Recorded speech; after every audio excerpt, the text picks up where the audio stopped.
Welcome, everyone. So today we're going to comment around a paper by Helbing titled Globally Network Risks and How to Respond. It was published in Nature 2013.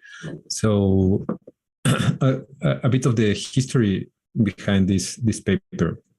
So, but 10 years ago, the European Commission launched a call for so-called flagship projects. So the call was, we want to fund something big, something like the Manhattan Project or the Apollo mission, the Apollo project, to, let's say, of that scale. Of course, they were not investing so much money, but they were promising, I think, $1 billion or $10 billion, maybe $1 billion for 10 years. And they were like, okay, give us your proposals. And there were several rounds of selection. So there was a first round. I mean, I don't know how many proposals they received, but they selected 6, and then they funded 1 year these proposals so that they could develop a bit further their, let's say, their plans and recruit more people, because, of course, such a big project wasn't intended just for a single group, but for several groups working together on the same problem, on the same project. So one of these projects was one called Future ICT, but the future of information and communication technologies. And it was headed by Dirk, and had the support of many people from the complex systems community. And this project, Future ICT, had several branches, but basically it wanted like huge supercomputer to have simulations of the planet at different scales, weather simulations, mobility simulations, epidemiological simulations, and by using those simulations to improve decision making at also different scales. So it involved many different aspects, and at the end of that year, it wasn't selected, even when it was like the highest ranked at the beginning of the year.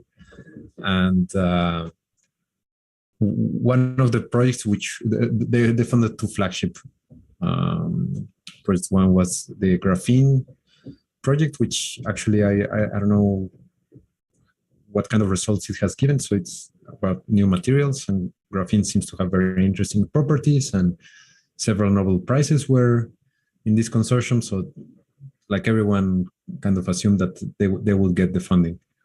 But then the other ticket was obtained by the Human Brain Project, I think it was called. I don't remember, because at the same time there was a similar project in the United States and another in Japan. And I confused the names of all 3 of them. But it was led by Henry Makram from Switzerland.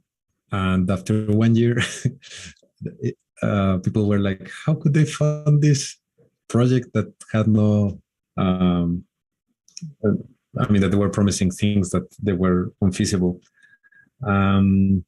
And it seems how they got funding, it seems like in a similar way as companies get contracts from corrupt politicians. In a similar way, he got the funding. But I don't remember whether that project was canceled or is still going, or whether they're getting more money or not. But anyway, they're not delivering what they're promising. So anyway, this paper by Dirk was one of the many publications that were made in that year of competition among the 6 flagship proposals.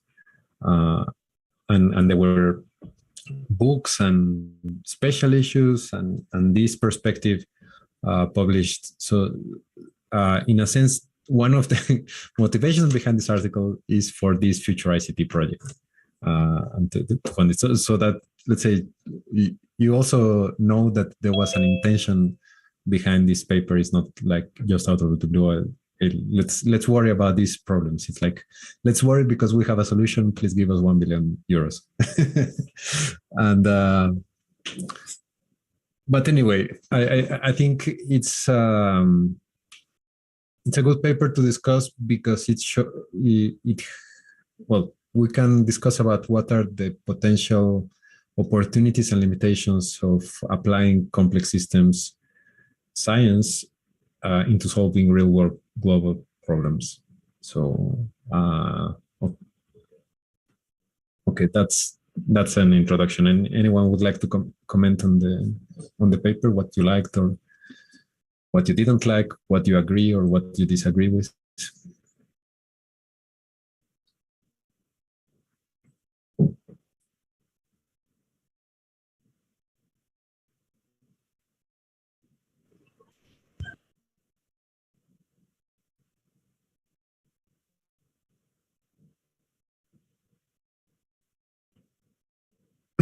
Well, while you think, one of the things that is relevant is how our world is becoming more and more connected.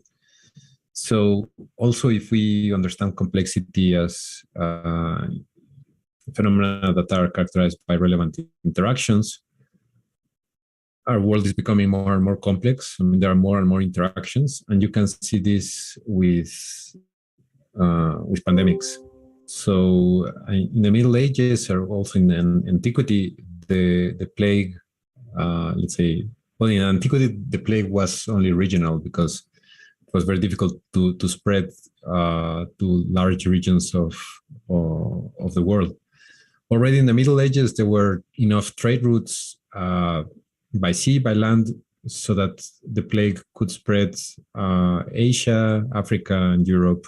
And it took, I don't know, between 1/3 and 1/2 of the population in different regions. And however, it was relatively slow. I mean, in Europe, it took like 3 years to spread, well, one of the waves of plague, because they have several waves of plague. But the worst, I forget whether it was 14th or 15th century. It was like 3 years, like slowly moving from village to village, because of the distances. I mean, yeah, it simply took time. Like one traveler would go to the next village, and then they would take rats that had this flea, and then this flea would bite the humans, and then they would transmit the plague, and then it would spread in that village, and then it will go to the next city or village. And also some cities like Prague somehow managed not to get plague. Of course, the legend says it's because of the divine intervention or protection, because they were so pious in Prague or something like that. Then in 100 years ago, the so-called Spanish flu, which originated in the United States, so it was not Spanish, but anyway,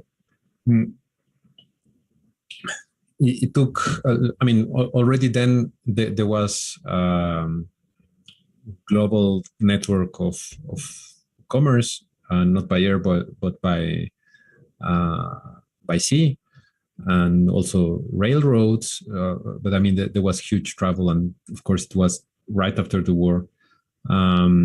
So there were 4 waves. People say 3, but I heard from someone who has a book on it, and he said that actually there were 4 waves. The deadliest was the second one, and it took like year and a half to go around the world, those 3 waves. But let's say already you could go in a week between continents, well, between the Americas and Europe. So let's say the increased connectivity allowed the disease to go faster.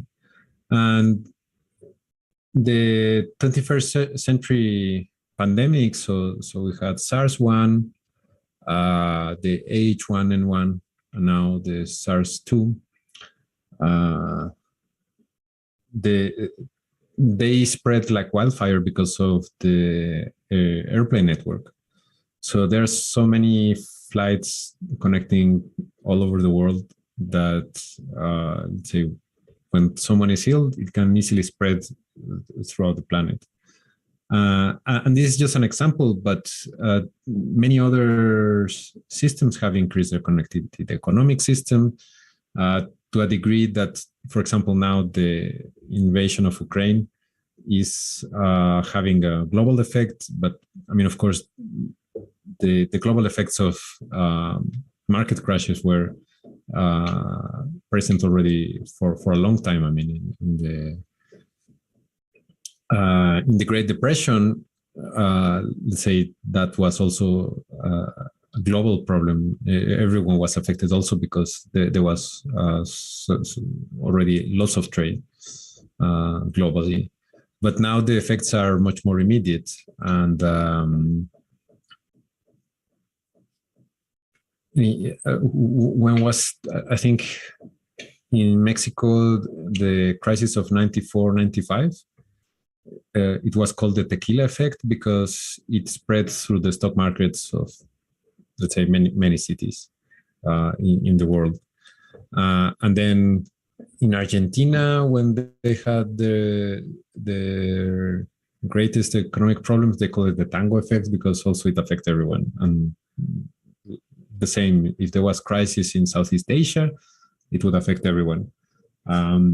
So, of course, we would like to predict this type of phenomena, but we are understanding better why we can't predict. But then this allows us to be better prepared to face these unforeseen circumstances. So, in the chat, Elio comments that global tropical cyclone activity is decreasing and deaths, but economical damage is increasing.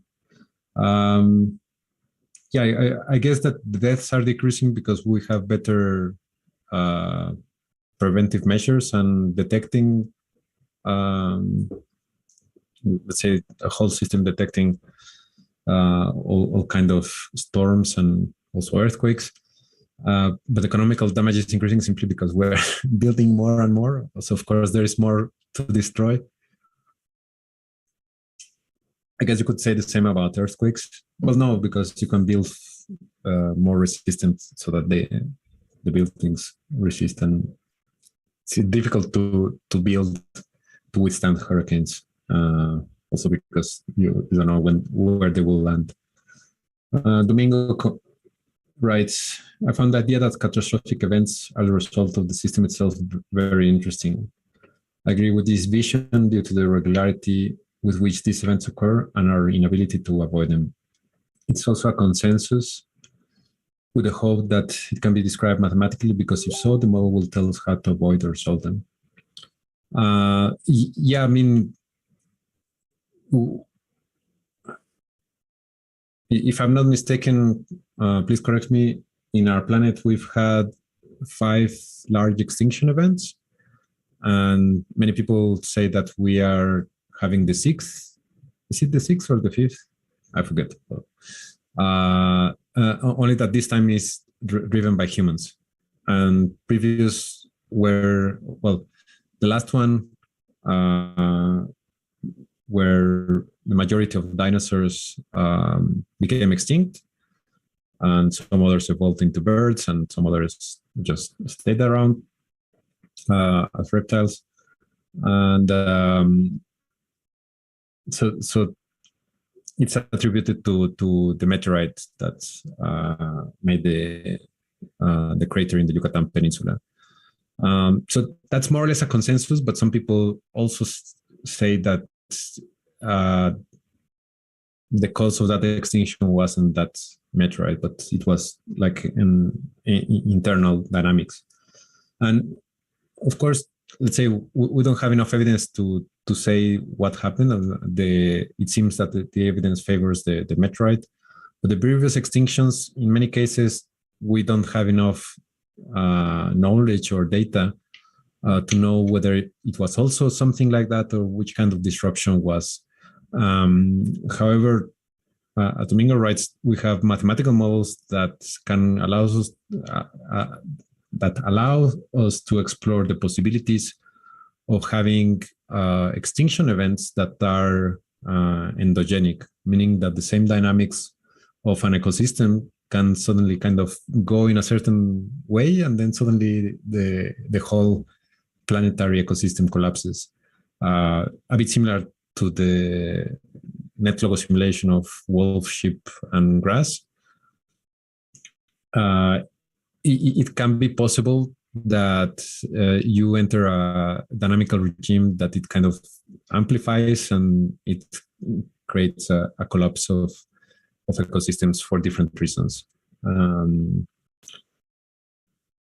So Lucrecia writes, the social factor that increases uncertainty so much with it the risk. Many think about the moral problem of limiting the population and controlling it to improve global performance. But I think that this implies reducing people's freedom and free will.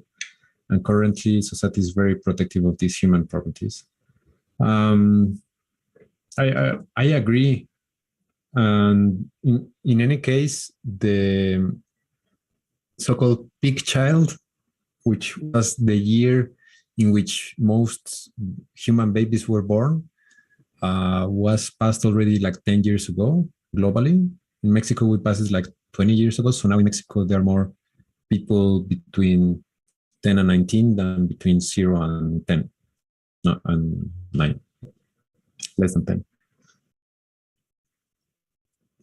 The births in Mexico have been decreasing for 20 years and globally for 10 years or something like that. And the population is still increasing because of increased life expectancy. But it seems that the population, it's still growing, but its rate of growth is already decreasing. And it's expected that it will start decreasing between 2030 and 2050. Also, depending on other factors like pandemics, wars, climate change, and so on. So let's say we could say that population is limiting by itself, but of course we can ask ourselves what would be the proper population size for a planet. And if we had listened to the Club of Rome in the 1970s, for them, we were already beyond the threshold of beyond the carrying capacity of the Earth. If you know the story, I forget which year precisely, but it was in the 1970s. The Club of Rome published some works called The Limits of Growth, if I'm not mistaken. And they say that, let's say we were following a non-sustainable path, and they calculated what would be a sustainable population. It was, I think, less than 1 billion people. So now we are, how many? 7.5 or I don't know. It keeps on growing. So they were wrong, not in their calculations, but since they made those calculations, we have developed technologies that allow a larger carrying capacity for the planet, improving agricultural yields so basically you can get more food from the same area than before. Of course, there's lots of waste food, and also there has been a high increase in the meat consumption, meat production. So, something that amazed me when I learned about this is that about 40% of the territory of the United States, which is huge, is dedicated to cattle. So on the one hand, where cattle roam, and on the other hand, where they grow food for cattle. So one might say, well, it would be too radical to say, okay, let's don't eat cow anymore, or well, meat in general. It's mainly cows, but also other cattle. Uh, but I mean, imagine if people would eat half the meat that we eat today, or and have the milk products that we eat today, then you will have 20% of United States uh, for that you could use for other purposes that you could, let's say, regulate ecologically. So, for example, people like Keo Wilson have proposed something called Half Earth, that is to save half of the planet and leave it to nature. Like not even to have like a reserve surrounded by industrial uh, areas, but just to reserve half of the planet and not to touch it. And okay, let's work with the other half, which of course might be difficult to say how far we are from it, because I mean, the Pacific Ocean is half the Earth, so you could say, well, but of course, there's lots of fishing in the Pacific Ocean and pollution and harvesting and so on. But I mean, you could say, okay, we will leave the Pacific Ocean and the deserts and the poles that are too cold yet, and that's already half the planet. But of course, you want also some rainforests, and well, you want all ecosystems to be represented in that. But anyway.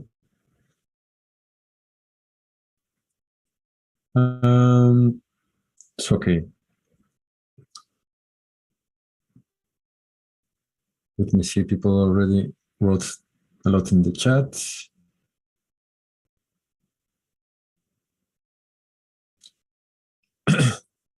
Amari writes, this paper was published almost a decade ago, and in 2013, the author and surely the greatest part of governments had enough knowledge about, for example, risk of a global pandemic.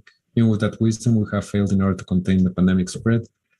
So an interesting question is, are we on the correct path?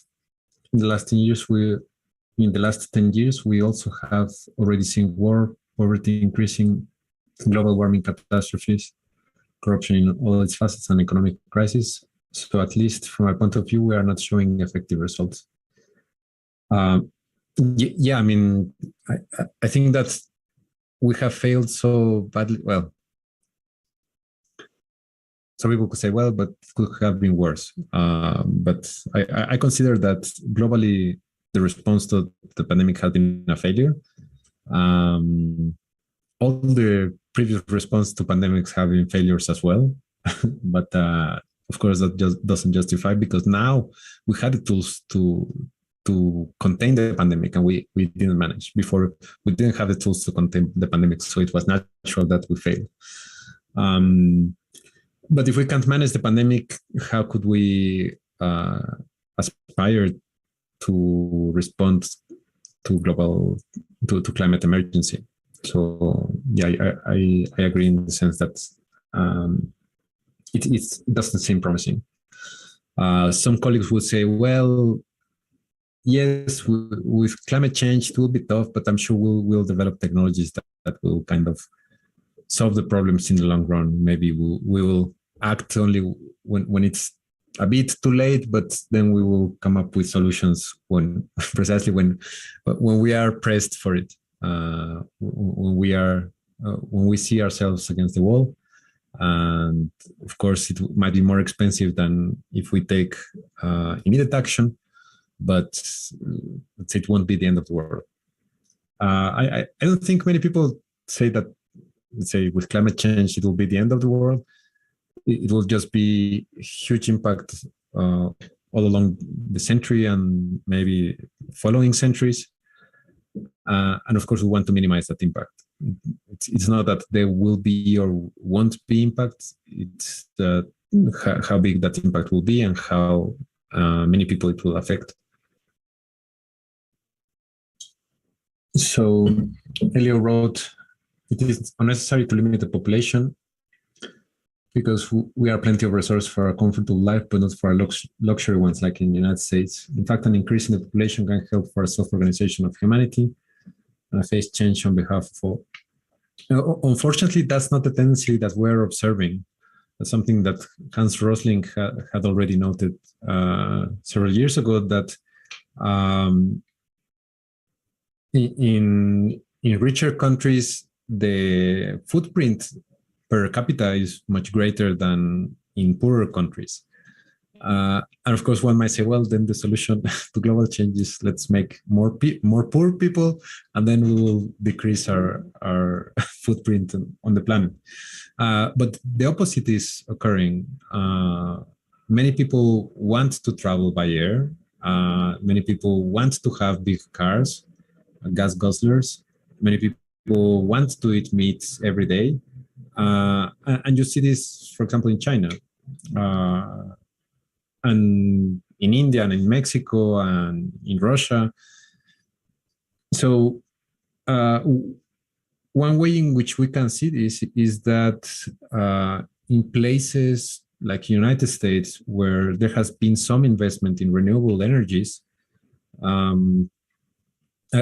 meaning that they have built huge capacity of solar and wind and well, mainly those two, but also other renewable sources of energy.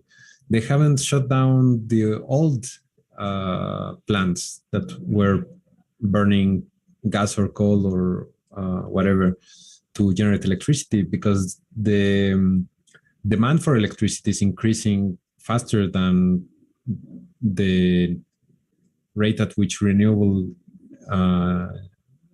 power plants are being built. And the same is for most countries. So in a sense, limiting population, not necessarily forcibly like in China, but let's say if we continue this tendency of people deciding to have less children, then it seems positive, but it seems it's too slow to count on that let's say that will be enough. So that's another problem. Elio writes, it's impossible to contain pandemics. It's part of life. Only amazing efforts have eradicated few illnesses as poliomyelitis.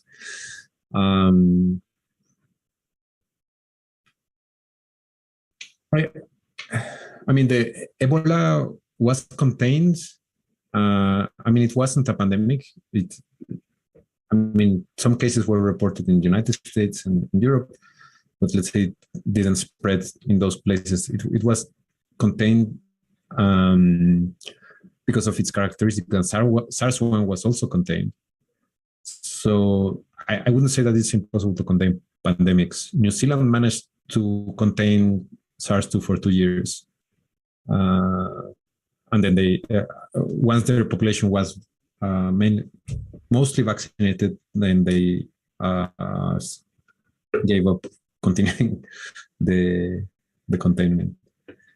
In Hong Kong, it was unfortunately different because they did contain for 2 years, but they didn't vaccinate so many people, and that's why they're having so many deaths now.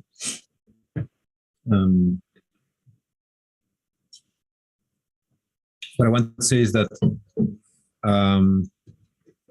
well, many things could have been made different, but at the beginning,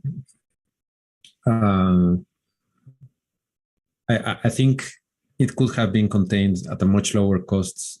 And it wasn't because people told, oh, it will be so expensive to make these actions to cancel flights from China and to China. But it was, let's say, it would have been much less disruptive than what we've had for 2 years. Ellie also writes, we need more population to compensate deaths by accident, drugs, and natural selection. And Sophia, and to compensate for the children, right-wing conservatives will definitely have. well, there's this theory. Um, I'm finishing reading, well, not reading the audiobook, listening to the audiobook of the Gene by Siddhartha Mukherjee, and it's like a biography of genetic advancements. So,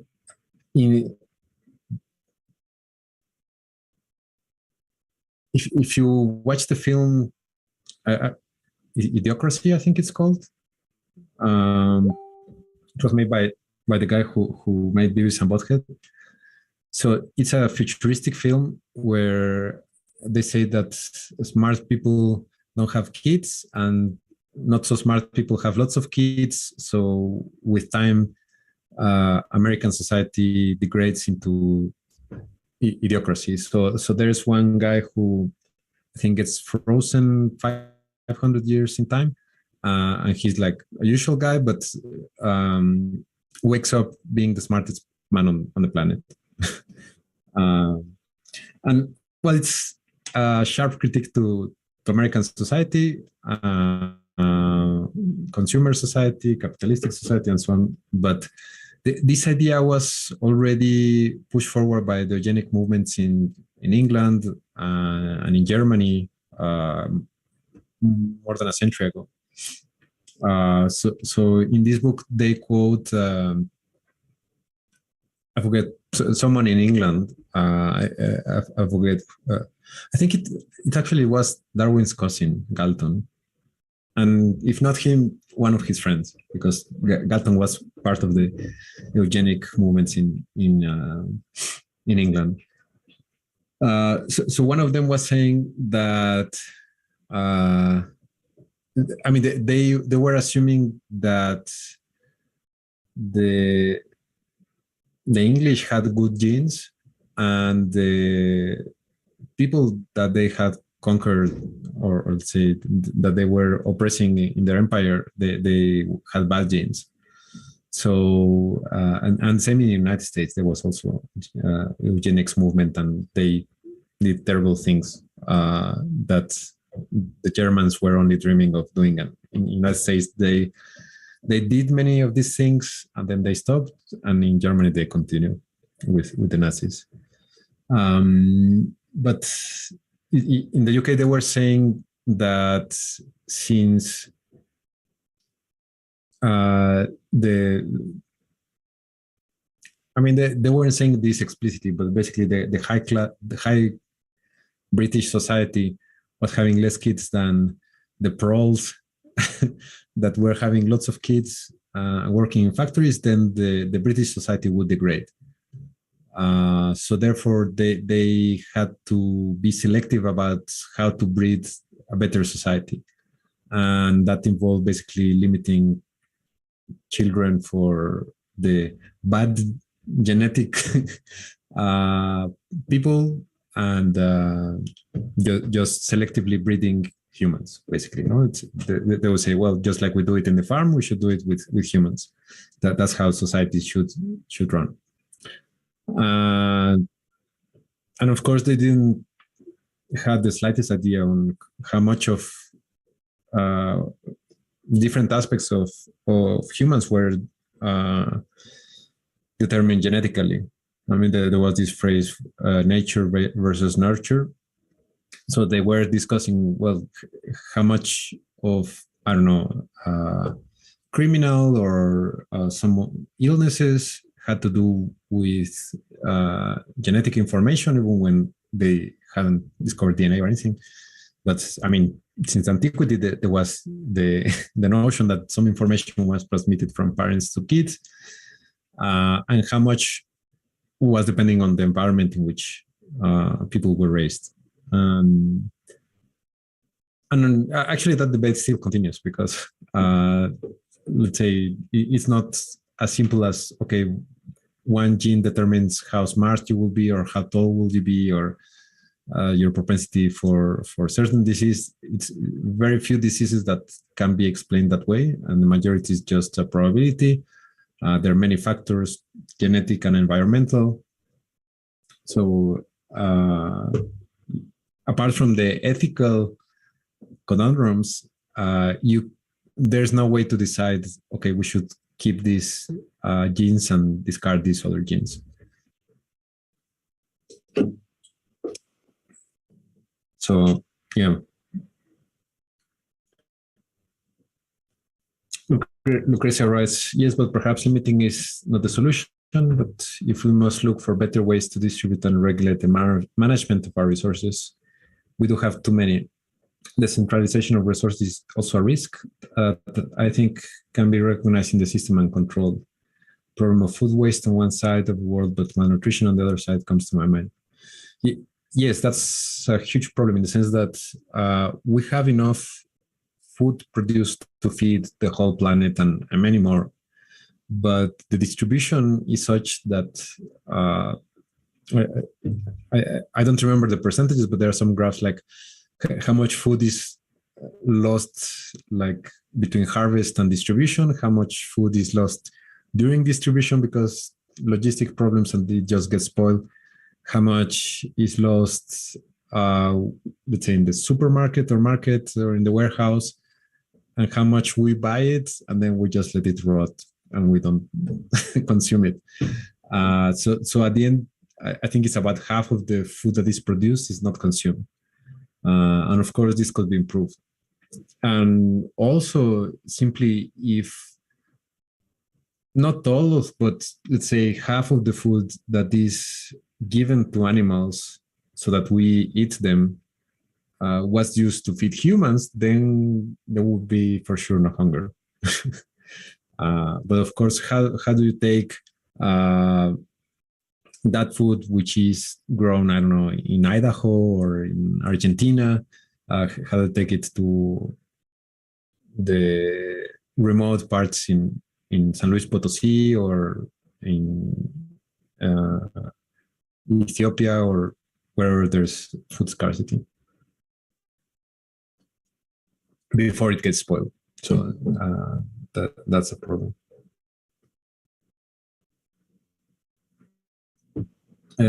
Elio writes, the problem is not population, it's the economical model that destroys nature on behalf of capitalism. And Sophia, which link did you share from YouTube? It's a video about how pharmaceutical companies are well, maybe not intentionally, but they are prolonging the pandemic. And that has to do a lot with distribution of the vaccines and distribution of medical aid. And also how a lot of drugs get, how do you say that? They spoil or they, in this time in which you rich countries give them to poorer countries, maybe they get spoiled and they're lost. Yes, I think we got Moderna vaccines for free. I mean, teachers, we got a booster from Moderna that was a present from Moderna to the Mexican government.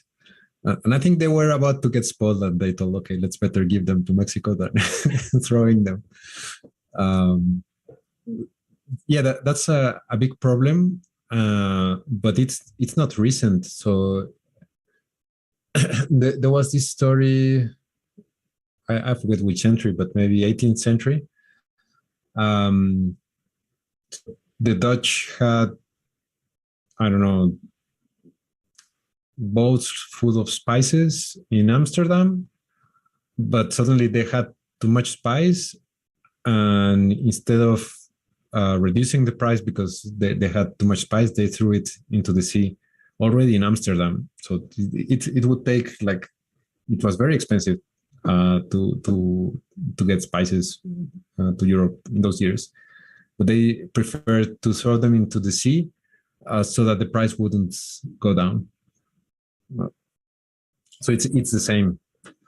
It's like, okay, we have too much, but we don't want to lose profit, so let's throw them away. Let's discard them.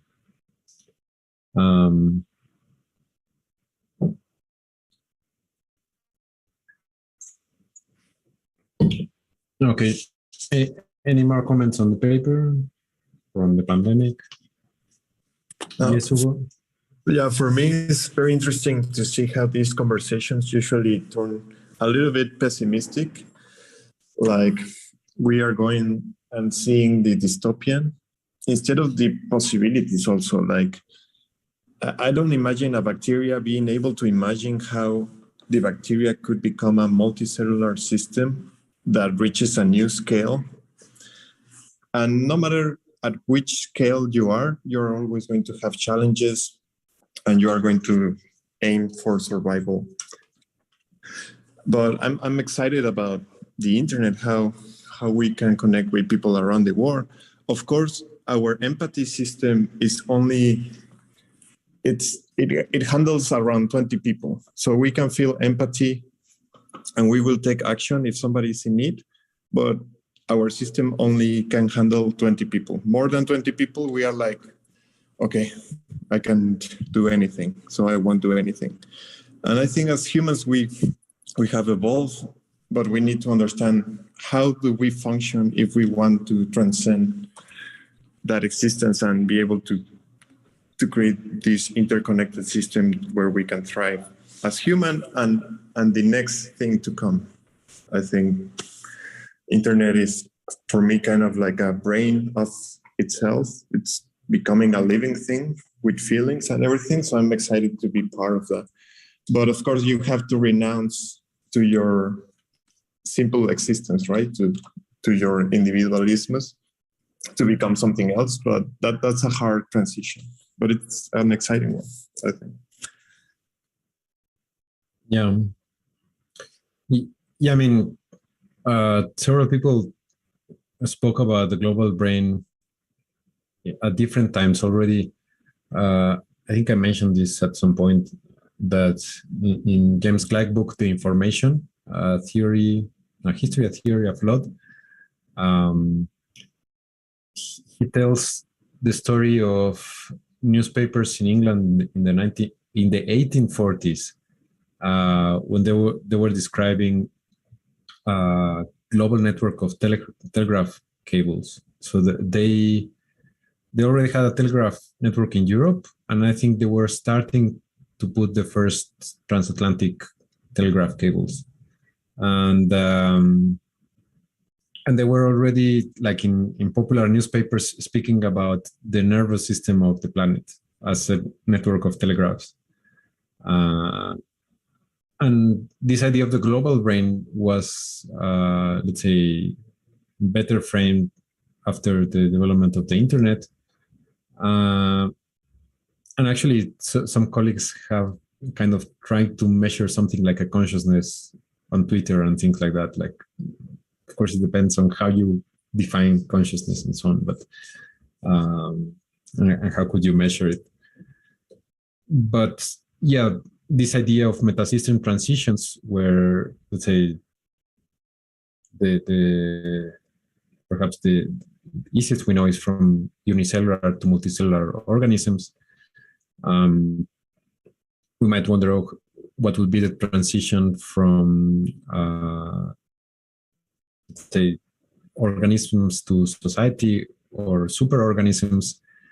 And we have examples of those, for example, in ants and other eusocial insects, where an individual cannot reproduce by itself, but it's the whole colony that reproduces. So the unit of selection already shifted. And we could say that in humans, maybe we already reached that stage, in the sense that biologically we do reproduce individually, but we wouldn't be able to survive without a social group. And not, I'm not speaking about globalization, I'm speaking about our species. Already in the Paleolithic times, let's say you had bands of humans going together, and it would be difficult for humans to survive on their own. And I mean, you see this in also other animals like chimpanzees and gorillas and elephants and so on, that they move in groups whales, dolphins, because, let's say, many benefits of social organization. They increase the chances of survival of individuals. And of course, you can say that there's this perhaps dilemma or conflict between the individual and the group, between the cell and the organism, multicellular organism, in the sense that the higher scale structure will restrict the, let's call them, freedoms of the lower scale structure. However, if, let's say, evolution will tend to find mechanisms that favor the coordination of higher scale organizations, and in such a way that they enhance the survivability of its components. So evolution doesn't select for happiness or for freedom, it selects for persistence. So which ones survive? And these metasystems transitions have occurred because in a higher level organization, the individuals are able to survive better than on their own. And very probably this will continue. This tendency of the evolution of complexity will continue. And we are becoming more integrated. And we are losing our individuality. Well, I don't know whether we had individuality at any point, but let's say we are giving up our individuality willingly by using different technologies that tell us what to do because of the advantages that we get from these social and technical things. I mean, it's not only like Amazon telling you which books to read, or Spotify telling you which music to listen, or Tinder telling you who to date, or Google Maps telling you which route to follow, even if they send you through rough roads over and over again. We give up this freedom because our technology on average makes better decisions than we do. So it's also for our own interest that we kind of give up willingly to that. I don't know whether to call it freedom or simply decision, power of decision. In many cases, it's more comfortable to have decisions being made for us, especially if they are better decisions than we could do, or perhaps they're not better decisions, but if they are less risky decisions, we might prefer to go for that safer option rather than high risk. And speaking of risk, that takes us back to the paper, that risk has increased with interconnectivity, because of course, with increased connectivity, you can have something that propagates through the system much faster, and your predictability is limited. So Dirk writes about risk, systemic risk, and hyper risk, and this is related also to anti-fragility that we mentioned. That's more or less around the same time was being developed by Nassim Taleb, but more from the economics perspective, but also applied to all complex systems. And again, with the pandemic, we were able to see how bad we are at evaluating risk, because indeed it's a systemic risk, in the sense that many people at the start of the pandemic, they were saying like, oh, well, I'll get infected and it's not a problem. I'll survive. I'm young, or or because of that, I won't wear a face mask, or I won't get the vaccine, or whatever. But the risk is not that you get sick. The risk is that you contribute to the exponential spread of the disease, and then everything gets disrupted. So at the beginning of the pandemic, some people were comparing like, oh, yeah, this amount of people have died from coronavirus, but if you compare it with people dying in traffic accidents, it's just a tiny bit. So you shouldn't worry about it. And of course, this was a misjudgment because we knew that these deaths would increase exponentially. And the traffic deaths are not contagious. So Taleb speaks about this, something he calls the probability of ruin. So imagine a thought experiment. You have $100,000 and 100 people, and you send them to a casino, $1,000 each. So at the end of the night, some people will have lost all their money, and some people will have made some money. Some people will have lost some money. So maybe on average, let's say they kind of overall they still have about $100,000, maybe a bit less. But let's say if someone went bankrupt, that's not a big problem because other people kind of still have some money. But now, if you give $100,000 to a single person and that person goes 100 nights to the casino, most probably he will lose all the money in one of those nights. And then it's ruined and you can't stop, you can't continue playing. That's the problem. So the same happens in investments. If you if you put all your eggs in one basket, then the risk of that basket breaking, even if it's very low, if it happens, then you're done.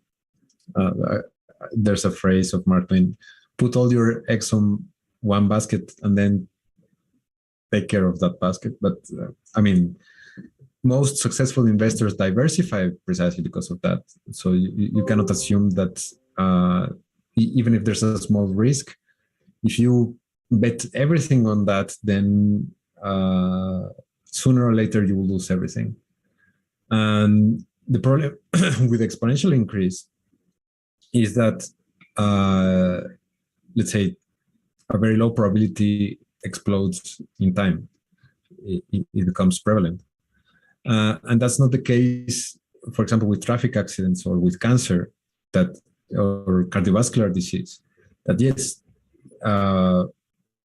many people die from these causes, but if, let's say, if my neighbor dies from cancer or a traffic accident, that doesn't increase my chances of dying from a traffic accident or cancer. However, if my neighbor dies from COVID, that increases my chances of dying from COVID. And this misjudgment of the interrelatedness of the risk is what is missing in many people's thinking. And we could see that explains a big part of the failure to address the pandemic. And what Dirk writes here is that, well, the pandemic is just one example of problems that have this interconnectivity. And if the people who are making the decisions on how to face these challenges don't understand the risks of interconnectivity, then we're screwed. And so what we're trying to do is to notice the relevance of interactions so that we can make better decisions in facing these challenges.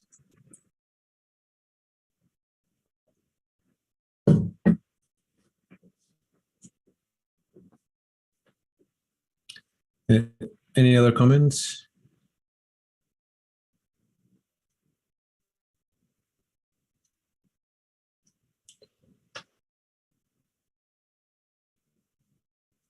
So Lucrecia writes, in my text, address the issue of migration and the emergence of new groups, which in some way generate resilience in highly vulnerable subsystems, but at the same time weaken the relationship with the global system. The thin line that separates the negative and positive effects of diversity, adaptability, and innovation is observed. Yeah, in many cases, it's like a double-edged sword that there are some benefits, but some risks or some opportunities. So it's difficult to say beforehand what's the best option because difficult to quantify all of these factors and unforeseen consequences. In many cases, it's only a posteriori that we can say, oh, yeah, that was a bad decision or that was a good decision. And in some cases, we can't tell because we can't explore alternatives. Like we can imagine, okay, maybe if we had done this, it would be better, but we don't really know. Maybe it would have been worse. So it's difficult. So even now that, let's say, the hot topic yesterday and today is the new airport in Santa Lucia, 50 kilometers from Mexico City. And I don't know, there are exaggerations, people in favor of the government and against the government. I would say it's just an airport. Why they make so much fuss about? But let's say the dilemma continues on whether it was a good choice to build that airport or should we have continued the other airport in Texcoco, which was being built and then was canceled.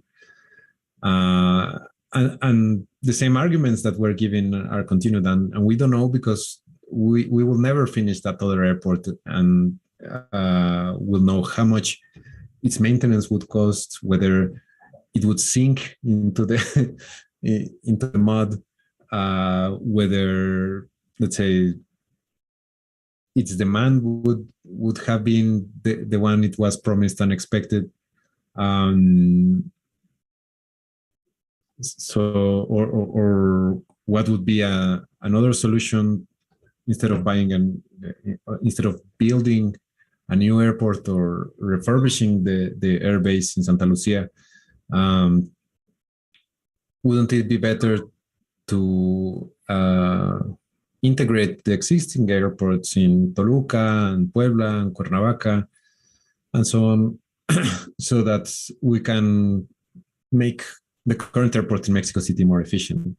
So, for example, many people traveling abroad fly from Mexico City, maybe not so much to the United States, but to Europe. And actually, Cancun Airport has taken some of that demand because it has so many international flights. But let's say people living in Guadalajara traveling to Frankfurt, they have to come to Mexico City or to Cancun, but traditionally they were coming to Mexico City. The same for Monterrey. Why? Because there were no flights from Guadalajara or Monterrey to Europe, or very few flights.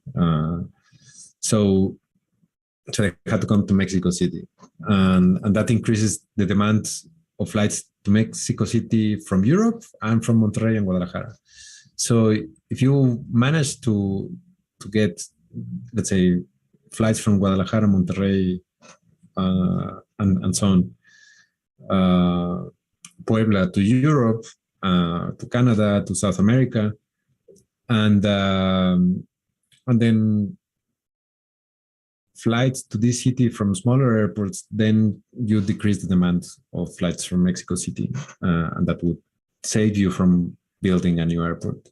But anyway, we will never know because the decision was made already, and they already inaugurated this airport even when it's half built. So they will continue building it, and we'll see how it goes. And we might complain about it or not, depending on how it goes.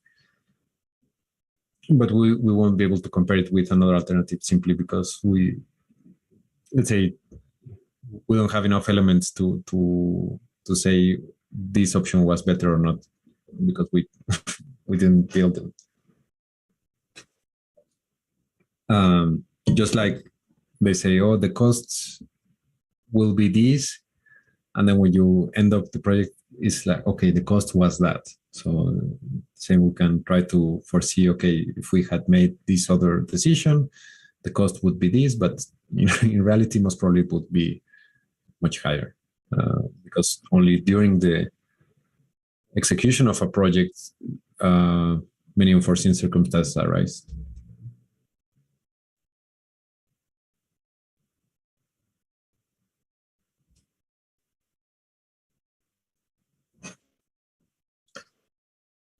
Okay, so if there are no more comments, we'll meet on Thursday. And next week, if you can go to the C3 for in-person class, I'll see you there. And if not, I'll see you here. It's still March. I think we'll change the passwords the week after that. But anyway, I'll share it in the classroom. So in the meantime, try to advance with your final projects, because let's say the first week of April, I guess, I'll ask you to present your advances in your projects, so not to leave them for the last moment.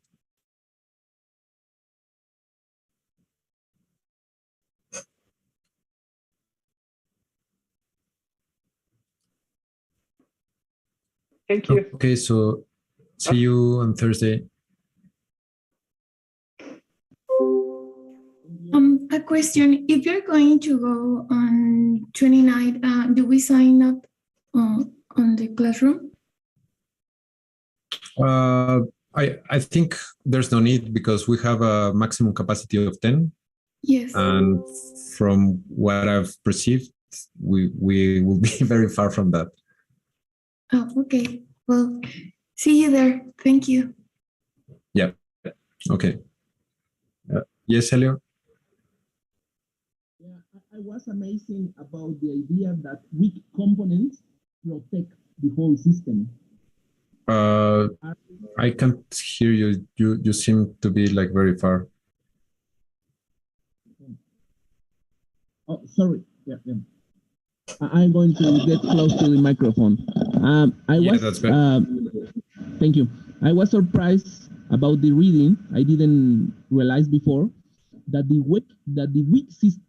weak elements protect the whole system, absorbing the damage, being sacrificed as part of the evolution and the adaptability of the system.